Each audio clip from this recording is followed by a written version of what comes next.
खास bulletin express news में जहां हम आपके लिए लेकर आते हैं खबरें राजनीति, खेल जगत, मनोरंजन, देश, दुनिया और व्यापार जगत से जुड़ी हुई एक्सप्रेस यानी फटाफट अंदाज में।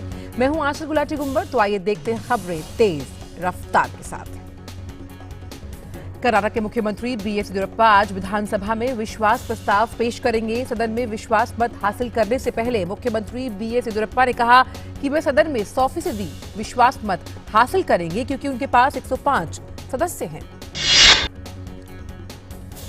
इससे पहले विधानसभा अध्यक्ष ने कांग्रेस और जनता दल एस के 14 विधायकों को पार्टी विरोधी गतिविधियों के लिए दल बदल कानून के तहत अयोग्य घोषित कर दिया है। कुल 17 विधायकों को अयोग्य घोषित किए जाने के बाद अब 208 सदस्यों वाली विधानसभा में बहुमत सिद्ध करने के लिए 105 सदस्यों की जरूरत है। बीएस येदियुरप्पा ने कहा कि पिछली कांग्रेस जेडीएस सरकार द्वारा तैयार किए गए वित्त विधेयक को भी बिना किसी परिवर्तन के आज सदन में वो पेश करेंगे। उन्होंने कहा कि वित्त विधेयक को तत्काल पारित कराने की जरूरत है। बेंगलुरु में आज होने वाले फ्लोर टेस्ट के मद्देनजर कांग्रेस ने फैसला किया है कि उनकी मंत्रिमंडल की बैठक आज सुबह होगी। बैठक में राज्य की आगामी रणनीति पर चर्चा होगी। राष्ट्रपति रामनाथ कोविंद अफ्रीका के 3 देशों के बेनिन, गिनी और गाम्बिया की यात्रा पर हैं। यात्रा के पहले चरण में राष्ट्रपति कोविंद आज बेनिन के राष्ट्रपति पैट्रिस टालॉन के साथ मुलाकात करेंगे। इस दौरान राष्ट्रपति कोविंद बेनिन की संसद को भी संबोधित करेंगे। भारतीय जनता पार्टी की सक्रिय सदस्यता के लिए नामांकन अभियान 12 अगस्त से 31 अगस्त तक चलेगा। केंद्रीय सूचना एवं प्रसारण मंत्री प्रकाश जावड़ेकर ने कहा कि भाजपा की सदस्यता अभियान के तहत 6 करोड़ और लोगों को भाजपा से जोड़ने का लक्ष्य रखा गया है। कांग्रेस की मौजूदा स्थिति पर पार्टी नेता शशि थरूर ने असंतोष जताया। थरूर ने कहा कि राहुल गांधी के इस्तीफे के बाद नेतृत्व को लेकर स्पष्टता की कमी है। पार्टी को ये चीज नुकसान पहुंचा रही है। गृह मंत्री अमित शाह ने कल लखनऊ में 65,000 करोड़ रुपए की 250 प्रस्तावित परियोजनाओं की आधारशिला रखी। इस मौके पर अमित शाह ने कहा कि केंद्र और उत्तर प्रदेश सरकार राज्य के विकास के लिए प्रतिबद्ध है। अमित शाह ने गोमती नगर स्थित इंदिरा गांधी प्रतिष्ठान में आयोजित ग्राउंड ब्रेकिंग सेरेमनी में दीप प्रज्वलित कर कार्यक्रम का शुभारंभ किया। बिहार में राष्ट्रीय जनता दल के पूर्व सांसद मोहम्मद अली अशरफ फातिमी ने जनता दल यूनाइटेड का दामन थाम लिया। फातिमी के साथ दरभंगा जिले के कई नेताओं ने जनता दल यूनाइटेड की सदस्यता हासिल की है। जम्मू कश्मीर में कल शाम पुंछ जिले के शाहपुर और सौजियां सेक्टर में एलओसी पर पाकिस्तान की तरफ से सीज फायर का उल्लंघन किया गया। पाकिस्तानी सेना ने भारतीय अग्रिम चौकियों और शाहपुर के साथ साथ सौजियान सेक्टर के रिहायशी इलाकों में गोलीबारी की। भारतीय सेना ने पाकिस्तान की इस हरकत का मुंहतोड़ जवाब दिया। मेघालय विधानसभा के स्पीकर दोनाकुपर राय का कल दोपहर हरियाणा के गुरुग्राम के एक अस्पताल में निधन हो गया। वे 64 साल के थे और काफी वक्त से बीमार थे। प्रधानमंत्री नरेंद्र मोदी ने कहा कि डॉक्टर रॉय का राज्य के विकास में अहम योगदान रहा है। राजस्थान जोधपुर शहर में कल भारी बारिश के बाद एक इमारत का एक हिस्सा ढह गया। हादसे के बाद स्थानीय लोगों के साथ ही राहत कर्मियों ने तुरंत आकर बचाव अभियान शुरू कर दिया। बिहार के सारण में कल दर्दनाक हादसे में तालाब में नहाने गए 7 बच्चों की डूबने से मौत हो गई। गांव के दर्जनों बच्चे तालाब में स्नान कर रहे थे। बरसात की वजह से तालाब में पानी भी ज्यादा था। इस दौरान एक बच्चा डूबने लगा और उसे बचाने के चलते एक के बाद एक 7 बच्चे तालाब में डूब गए। आज विश्व बाघ दिवस है। इस मौके पर प्रधानमंत्री नरेंद्र मोदी देश भर में बाघों को लेकर कराई गई गणना से जुड़ी रिपोर्ट जारी करेंगे। लोकसभा में पीठासीन अधिकारी और भाजपा सांसद रमा देवी के खिलाफ आपत्तिजनक टिप्पणी मामले में सपा सांसद आजम खान पर आज फैसला होगा। स्पीकर ओम बिरला उनके सामने बिना शर्त माफी मांगने का प्रस्ताव रखेंगे। सांसद आजम खान अगर स्पीकर से माफी मांगने के लिए तैयार नहीं होते हैं तो उनके खिलाफ भावी कार्रवाई रूपरेखा तैयार की जाएगी। गौरतलब है कि सभी दलों ने एक स्वर में खान के खिलाफ कड़ी कार्रवाई की मांग की है।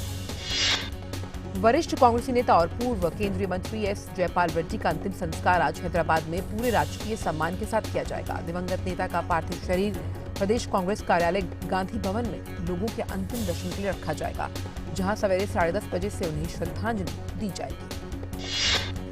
रक्षा मंत्री राजनाथ सिंह 3 दिवसीय मोजाम्बिक यात्रा पर हैं। उनकी यात्रा के दौरान सैन्य सहयोग को बढ़ावा देने के लिए 3 द्विपक्षीय समझौतों पर हस्ताक्षर किए जाएंगे। केंद्रीय सूचना और प्रसारण मंत्री प्रकाश जावड़ेकर आज उर्वरक क्षेत्र में रेटिंग से संबंधित एक पुस्तक को जारी करेंगे। अल्पसंख्यक मामले के मंत्री मुख्तार अब्बास नकवी आज नई दिल्ली में वक्फ पर आधारित ऑल इंडिया कॉन्फ्रेंस को संबोधित करेंगे। उत्तर प्रदेश के मनोनीत राज्यपाल आनंदीबेन पटेल आज लखनऊ स्थित राजभवन में आयोजित एक समारोह में शपथ ग्रहण करेंगी। मध्य प्रदेश के मनोनीत लालजी टंडन आज भोपाल स्थित राजभवन में एक कार्यक्रम में राज्य के राज्यपाल पद की शपथ ग्रहण करेंगे।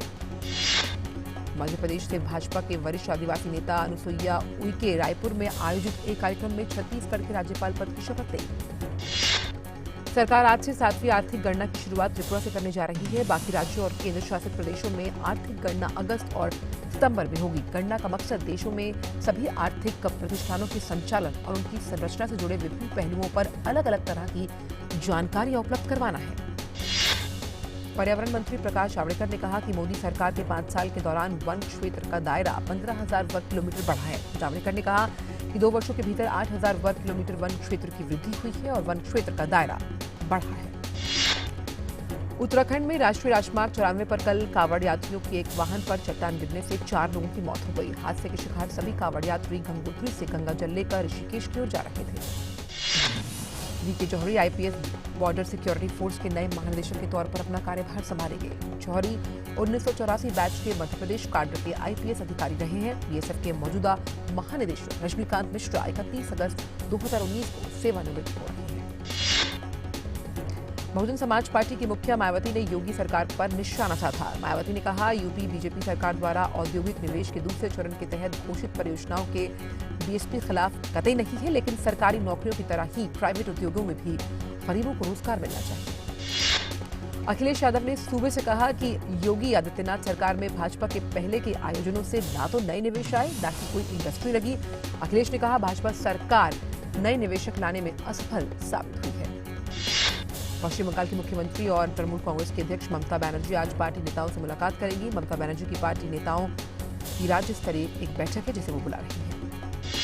भाजपा के वरिष्ठ नेता एवं महाराष्ट्र के जल संसाधन मंत्री गिरीश महाजन ने रविवार को दावा किया कि इस साल होने वाले विधानसभा चुनावों से पहले अपना पाला बदलने के लिए कांग्रेस और राकपा के कम से कम 50 विधायक भाजपा के संपर्क में हैं। नेशनल कॉन्फ्रेंस के अध्यक्ष फारूक अब्दुल्ला ने कहा कि उनकी पार्टी जम्मू कश्मीर के विशिष्ट पहचान को खत्म करने के किसी के भी प्रयास का विरोध करेगी।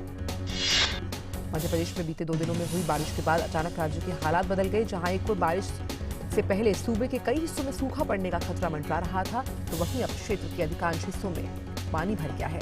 नदियां उफान पर हैं, बस्तियां जलमग्न हैं। बिहार में बाढ़ से फिलहाल कोई राहत नहीं मिली है। इसकी वजह से 85 लाख से ज्यादा लोग प्रभावित हुए हैं। मृतकों की संख्या 127 के पार पहुंची। बिहार के 38 जिलों में से सीमांचल क्षेत्र में आने वाले 13 जिले बाढ़ से प्रभावित हैं।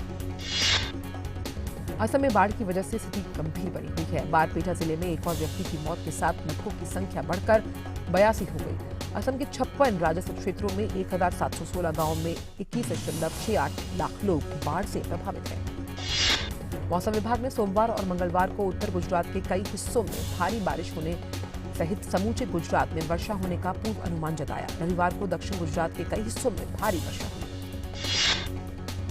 आयकर विभाग द्वारा हरियाणा कांग्रेस के नेता कुलदीप बिश्नोई और उनके परिवार के खिलाफ छापेमारी के बाद 200 करोड़ रुपए से अधिक की गुप्त विदेशी संपत्ति का पता चला है।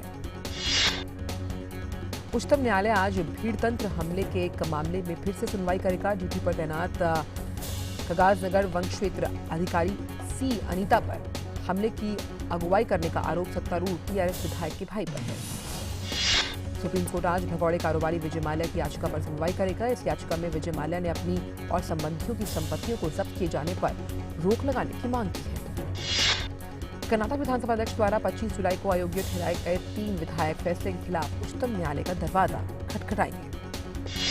कठुआ रेप और मर्डर मामले में नाबालिग आरोपी के खिलाफ दायर मुकदमे पर जम्मू क्षेत्र का बाल न्याय बोर्ड आज सुनवाई शुरू करेगा। आज दिल्ली की पटियाला हाउस अदालत अमरोहा दिल्ली आतंकी मॉड्यूल मामले में राष्ट्रीय जांच एजेंसी द्वारा दाखिल आरोप पत्र पर संज्ञान लेगा। लुधियाना की एक स्थानीय अदालत में आज पंजाब के मुख्यमंत्री कैप्टन अमरिंदर सिंह और उनके बेटे पर कथित कर चोरी के मामले में सुनवाई होगी। दूरसंचार, इलेक्ट्रॉनिक्स एवं सूचना और इंफॉर्मेशन टेक्नोलॉजी मंत्री रविशंकर प्रसाद ने कहा कि देश के 40,000 गांव अभी भी दूरसंचार सेवाओं की पहुंच से दूर हैं। दूरसंचार कंपनियों को 1 वर्ष में इन गांवों को जोड़ना चाहिए। देश का विदेशी मुद्रा भंडार 19 जुलाई को समाप्त सप्ताह में 1.58 अरब डॉलर बढ़कर पहली बार 430 अरब डॉलर के पार पहुंच गया। कॉर्पोरेट कर्ज के लिए बाजार विकसित करने पर भारतीय रिजर्व बैंक की रिपोर्ट अगले महीने आने की उम्मीद है। केंद्रीय बैंक ने कॉर्पोरेट ऋण में बाजार विकसित करने के लिए जरूरी नीतियों पर सुझाव देने के लिए कार्यबल का गठन किया है। ई कॉमर्स मार्केटप्लेस फ्लिपकार्ट ने बेंगलुरु में अपना पहला फर्नीचर एक्सपीरियंस सेंटर पेश किया है। पेप्सिको इंडिया उत्तर प्रदेश में ग्रीनफील्ड स्नैक्स विनिर्माण संयंत्र स्थापित करेगी। इसके तहत कंपनी अगले 3 सालों में 514 करोड़ रुपए का निवेश करेगी। हुआवे कंपनी ने चीन के शिनचैन शहर में पहला 5G वाणिज्यिक मोबाइल फोन जारी किया। साथ ही नई व्यवस्था वाला हुआवे स्मार्ट स्क्रीन भी हाल ही में बाजार में आएगा। एप्पल के सीईओ टिम कुक को चेतावनी देते हुए अमेरिकी राष्ट्रपति डोनाल्ड ट्रंप ने कहा कि अगर कंपनी मैक प्रो कंप्यूटर के पार्ट चीन में बनाएगी तो उसे आयात शुल्क में छूट नहीं मिलेगी। किया मोटर्स की नई एसयूवी सेल्टॉस का इंतजार अब खत्म होने जा रहा है। कंपनी किया मोटर्स भारत में 8 अगस्त को अपनी पहली made in India car launch करेगा। मारुति सुजुकी ने अर्टिगा और अर्टिगा टूर एम के सीएनजी वेरिएंट भारत में लॉन्च किए हैं। कंपनी ने अर्टिगा सीएनजी की कीमत 8.88 लाख रुपए रखी है, जबकि अर्टिगा टूर एम की कीमत 8.83 लाख रुपए रखी गई है। कावासाकी ने भारत में अपनी नई बाइक का W800 को लॉन्च कर दिया है। इस बाइक की एक्स शोरूम कीमत 7.99 लाख रुपए है। कंपनी इस बाइक की डिलीवरी इसी साल अगस्त में शुरू कर देगी। टीवीएस मोटर्स जल्द ही भारत में रॉयल एनफील्ड को चुनौती देने के लिए अपनी क्रूजर बाइक लॉन्च कर सकता है। न्यूज रिपोर्ट्स की माने तो जेपलिन में 212 सीसी का लिक्विड कूल 4 स्ट्रोक इंजन लगा हुआ है। दबंग दिल्ली ने पेशेवर कबड्डी लीग के 7वें सत्र में जीत का क्रम जारी रखते हुए हरियाणा स्टीलर्स को 41-21 से करारी शिकस्त दी। जॉर्जिया के निकोलस बाशाल्वी शिवली ने हैम्बर्ग ओपन टेनिस टूर्नामेंट के फाइनल में गैरवरीय आंद्रे रूबलेव को हराकर खिताब बरकरार रखा। ओलंपिक चैंपियन अभिनव बिंद्रा ने कहा कि 2022 के राष्ट्रमंडल खेलों के बहिष्कार के पक्ष में वो नहीं है। अभिनव बिंद्रा ने भारतीय ओलंपिक संघ से अपील की है कि वे निशानेबाजी को राष्ट्रमंडल खेलों के कोर खेल में शामिल करने की दिशा में काम करें। विनेश फोगाट और साक्षी मलिक कुश्ती विश्व चैंपियनशिप के लिए रविवार को हुए ट्रायल्स में उम्मीदों के मुताबिक आसानी से जीत दर्ज करने में सफल रहे। 6 बार की विश्व चैंपियन एमसी मैरीकॉम और 2018 विश्व चैंपियनशिप की कांस्य पदक विजेता सिमरनजीत कौर और ने इंडोनेशिया के लाबुआन बाजो में स्वर्ण पदक जीता। न्यूजीलैंड की राष्ट्रीय रग्बी टीम ऑल ब्लैक्स ने दक्षिण अफ्रीका के खिलाफ ड्रॉ के बाद फ्रीडम कप बरकरार रखने के बाद अंतर्राष्ट्रीय क्रिकेट परिषद की बाउंड्री गिनने के नियम पर निशाना साधा। गेंदबाजों के सदर प्रदर्शन से श्रीलंका ने दूसरे एक दिवसीय अंतर्राष्ट्रीय मुकाबले में बांग्लादेश को 7 विकेट से हराकर 3 मैचों की श्रृंखला में 2-0 से अजय बढ़त हासिल कर ली है। बेंगलुरु बुल्स ने पेशेवर कबड्डी लीग के 7वें सत्र में यू मुंबा को रोमांचक मुकाबले में 30-26 से हराया। चेन्नई लॉयंस ने यहां त्यागराज स्टेडियम में खेले जा रहे अल्टीमेट टेबल टेनिस के 30वें सत्र में पुनेरी पल्टन को 10-5 से हराकर रविवार को पहली जीत दर्ज की। भारतीय टीम के पूर्व हरफन मौला खिलाड़ी युवराज सिंह और मनप्रीत गोनी की तेज तर्रार पारियों के दम पर टोरंटो नेशनल्स ने ग्लोबल T20 कनाडा में एडमिंटन रॉयल्स के खिलाफ टूर्नामेंट की पहली जीत दर्ज की। अनिल कुंबले की अगुवाई वाली अंतर्राष्ट्रीय क्रिकेट परिषद की क्रिकेट समिति अपनी अगली बैठक में ऐतिहासिक विश्व कप फाइनल के से जुड़े मुद्दों पर चर्चा करेगी। Davis cup group 1 Asia Oceania मुकाबले के लिए पाकिस्तान दौरे पर जाने वाली भारतीय टेनिस टीम की घोषणा 5 अगस्त तक की जाएगी। इंग्लैंड के कोच ट्रेवर बेलिस ने स्वीकार किया कि आयरलैंड के खिलाफ टेस्ट में शर्मनाक हार से बचने के बाद उन्होंने टीम के खिलाड़ियों से कड़े लहजे में बातचीत की थी। जर्मनी ग्रां प्री रेडबुल के ड्राइवर मैक्स वेरस्टपेन ने हॉकनहाइम में वर्षा से प्रभावित जर्मनी ग्रां प्री का खिताब जीत लिया।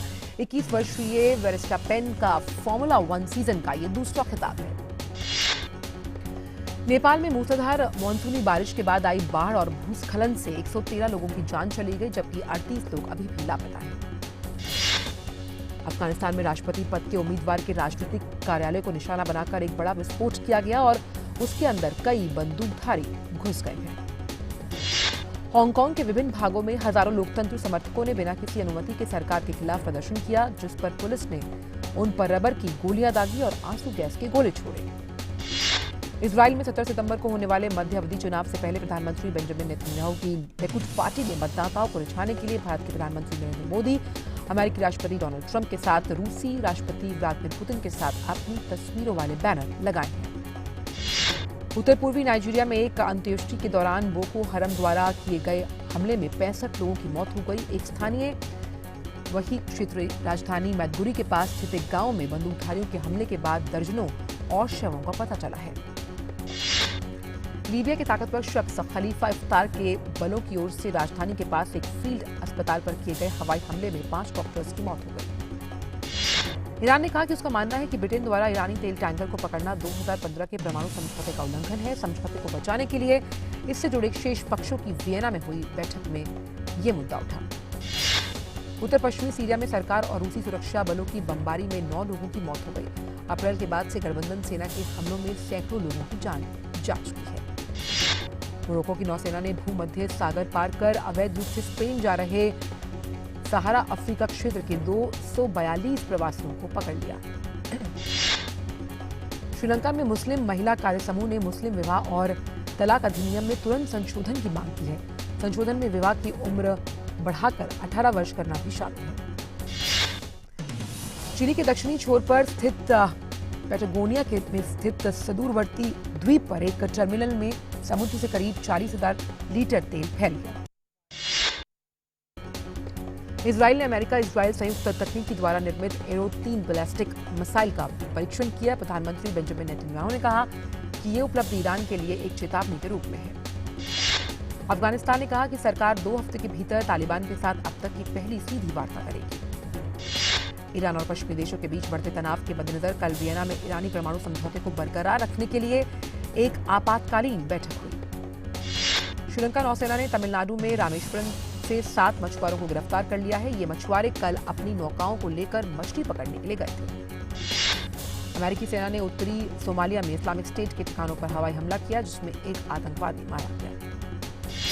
सूडान और दक्षिणी सूडान में अधिकारियों ने संघर्ष विराम करने और सूडान में संघर्ष से प्रभावित कुछ क्षेत्रों में मानवीय पहुंच प्रदान करने के लिए अपनी संयुक्त सीमा पर सक्रिय सशस्त्र गुटों के गठबंधन के नेताओं के साथ वार्ता की। अमेरिका के राष्ट्रीय खुफिया विभाग के निदेशक डैन कोट्स का नाम ट्रंप प्रशासन से अलग होने वाले बड़े अधिकारियों की श्रेणी में शामिल हो गया है। विश्व स्वास्थ्य संगठन ने कहा कि सरकारें और उपभोक्ता इलेक्ट्रॉनिक सिगरेट जैसे अन्य उत्पादों के प्रचार पर आसानी से विश्वास न करें, क्योंकि इलेक्ट्रॉनिक सिगरेट से होने वाले नुकसान कम है। ये तंबाकू कंपनियों के प्रचार की एक रणनीति है। दक्षिण पश्चिम चीन के एक गांव में भूस्खलन से मरने वालों की संख्या बढ़कर 36 हो गई, जबकि 15 लोग अभी भी लापता हैं। घटनास्थल पर बचाव कार्य जारी है। टाइगर श्रॉफ हिट फ्रेंचाइजी बागी 3 में नजर आएंगे। रिपोर्ट्स की माने तो बागी 1 और बागी 2 फिल्म की अपेक्षा इसमें ज्यादा एक्शन होगा, और ये भी पता लगा कि बागी 3 के स्टंट खुद टाइगर श्रॉफ कोरियोग्राफ कर रहे हैं। Bollywood film the lion king ने भारतीय बॉक्स ऑफिस पर 100 करोड़ रुपए का व्यापार किया, जो कि एक शानदार कलेक्शन माना जा रहा है। फिल्ममेकर जॉन फेवरो ने अपनी हालिया release film the lion king के इकलौते असली दृश्य की एक तस्वीर को साझा किया। ये फिल्म का पहला दृश्य है जिसमें अफ्रीका में सूर्योदय की एक तस्वीर दिखाई गई है। फिल्म जीरो के डायरेक्टर आनंद एल राय अब फिल्मी दुनिया में धमाकेदार वापसी करने के लिए तैयारी कर रहे हैं। खबरों की माने तो आनंद एल राय अपनी अगली फिल्म में ऋतिक रोशन, सारा अली खान, धनुष के साथ प्लानिंग कर रहे हैं वापस फिल्मी पर्दे पर आने के लिए। कंगना रणावत और Rajkumar Rao starrer thriller film judgemental है कि अब तक 13 करोड़ से भी ज्यादा की कमाई कर चुकी है। फिल्म बटला हाउस के निर्देशक निखिल आडवाणी का मानना है कि राष्ट्रवाद एक अंतर्निहित भावना है, और उनको लगता है कि इस शब्द का इन दिनों कई बार गलत इस्तेमाल किया जाता है। आपने आने वाली फिल्म स्ट्रीट डांसर्स 3D की शूटिंग को खत्म करने के बाद अभिनेता वरुण धवन का कहना है कि वे अपनी भावनाओं को शब्दों में बयान नहीं कर सकते। अभिनेता फरहान अख्तर अपनी आने वाली फिल्म तूफान की तैयारी के चलते काफी मेहनत कर रहे हैं और खुद के लिए काफी सख्त फिटनेस का लक्ष्य बना रहे हैं। मुंबई के डांस ग्रुप वी अनबीटेबल ने विख्यात अमेरिकी शो अमेरिकाज गॉट टैलेंट में प्रशंसकों और ज्यूरी का दिल जीतने में कोई कसर नहीं छोड़ी और गोल्डन बजर हासिल कर लिया। गोल्डन बजर हासिल करने का मतलब है कि ये समूह अब सीधा लाइव शो के लिए आगे बढ़ जाएगा। अभिनेत्री आलिया भट्ट ने फिल्म सड़क 2 की जो शूटिंग शेड्यूल है उसे ऊटी में पूरा कर लिया। ऐसे में आलिया ने अपने पिता not so old man Mahesh Bhatt के लिए एक स्पेशल नोट लिखा है। 3 दशकों से अधिक समय तक एनिमेशन फिल्म की किरदार मिनी माउस को अपनी आवाज देने वाली अभिनेत्री रसी टेलर का निधन हो गया। वह 75 साल की थी। और एक्सप्रेस न्यूज में फिलहाल इतना ही। मुझे दीजिए इजाजत।